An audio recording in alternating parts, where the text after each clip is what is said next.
कई बार आपने देखा होगा कि हम किसी वेबसाइट पे लॉगिन करते हैं, रजिस्टर करते हैं, तो वो हमें मल्टीपल ऑप्शंस देती है, जैसे कि गूगल से साइन अप कर लो, यूज़र नेम पासवर्ड से कर लो, गिटहब से कर लो।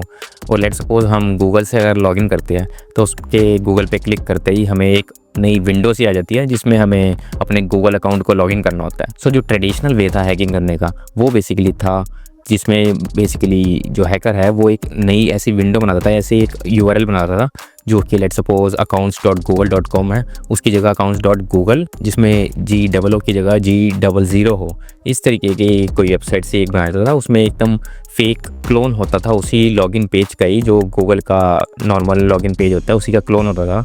और ये एक पुराना तरीका था। लेकिन अब जो मॉडर्न तरीका है वो क्या है, वो उस वेबसाइट के अंदर ही एक डिव सेक्शन बनाए थे जिसमें वो बेसिकली एकदम हूबहू एकदम सेम टू सेम वैसे ही लॉगिन का एकदम पूरा फॉर्मेट बना देते हैं। लेकिन वो होता उस वेबसाइट के अंदर ही है, उस वेबसाइट का ही एक इंटरनल पार्ट होता है वो। और उसमें जैसे ही हम अपनी यूज़र नेम पासवर्ड डालेंगे तो हैकर को हमारा एक क्रेडेंशियल्स मिल जाएगी और वो उसका कोई भी मिसयूज़ कर सकता है।